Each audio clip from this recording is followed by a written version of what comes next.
seems like one of those quarterbacks that doesn't get talked about enough. Yeah. What do you see from him that is so impressive as he has gone from sophomore to junior year? Yeah, I think the thing that stands out to me the most is just his maturity so far, and that comes with decision making. The risks that you take when you take them. You look at it so far this year, hasn't thrown an interception. And I think just over the past couple of years, he's continually gotten more and more confident with throws downfield, tighter windows, anticipating all the things that you're looking for really for the next level too. And I think he's very comfortable when the game's tight. At the end of the game, game's in the line, like he's kind of has that feel now where like the ball's in his hands, like he's going to drive down the field and get your team away.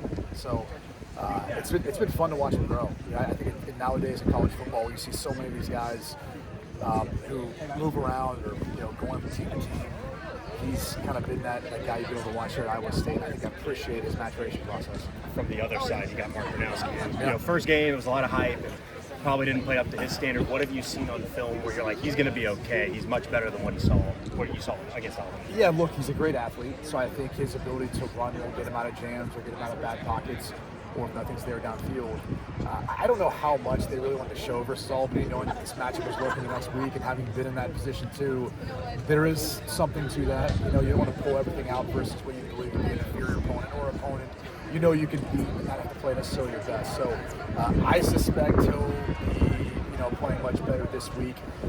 Like, first game, there's a little bit of jitters that come along with that too. That kind of plays into it, and maybe it's tough to find a rhythm. I suspect it'll be fun as well. Though if it's windy like this, man, I think the passing game could take a bit of a hit. This is a little more wind than I was anticipating it being tomorrow. What have you learned about both teams while studying so far?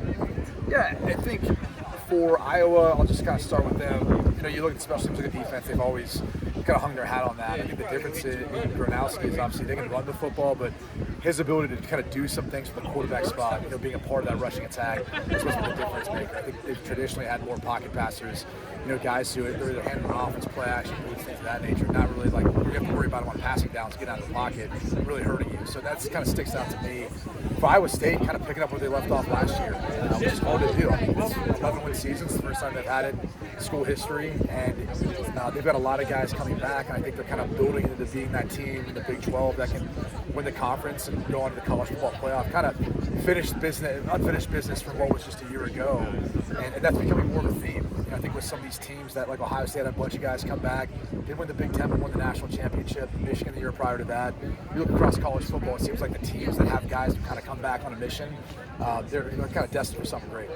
Can running all of this passing game through the tight ends be something that is good for Iowa State this year? No, someone's eventually going to have to emerge on the outside as a legitimate number one threat. I think that kind of comes as they continue to kind of build the season. It's tough to replace what you lost last year. I mean, you've got both those guys who are down with the Texans right now. You got three guys from Iowa State right now who are on their 2 deep. So it's pretty impressive to see what they've done. But someone's got to step up, someone's got to have to emerge, and that kind of comes with sometimes big games like this where someone steps up and is able to kind of fall in that role. From the quarterback's perspective, when you played in rivalry games, did you ever change your mindset? How did it change kind of for you going into those games? Yeah, there's definitely something to that.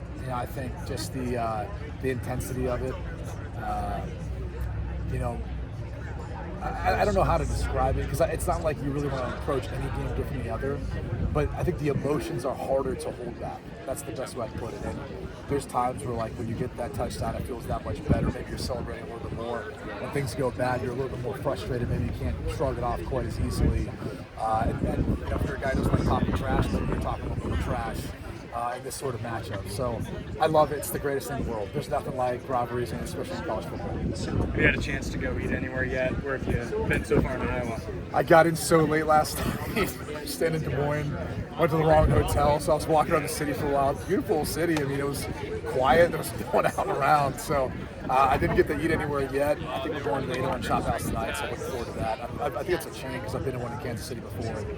It's a pretty good spot. What are your early impressions of Iowa State, the campus? And just obviously you see all the students here fired up. Yeah, it's pretty. I mean, the excitement you can feel on campus for sure. And then outside of that, just, it feels like one of those awesome college towns. We get a chance to go all across the country.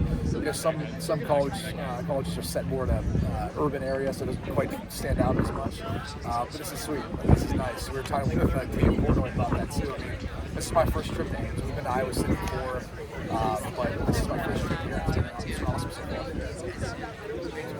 Thanks a lot. Yeah, Appreciate it. thank you guys.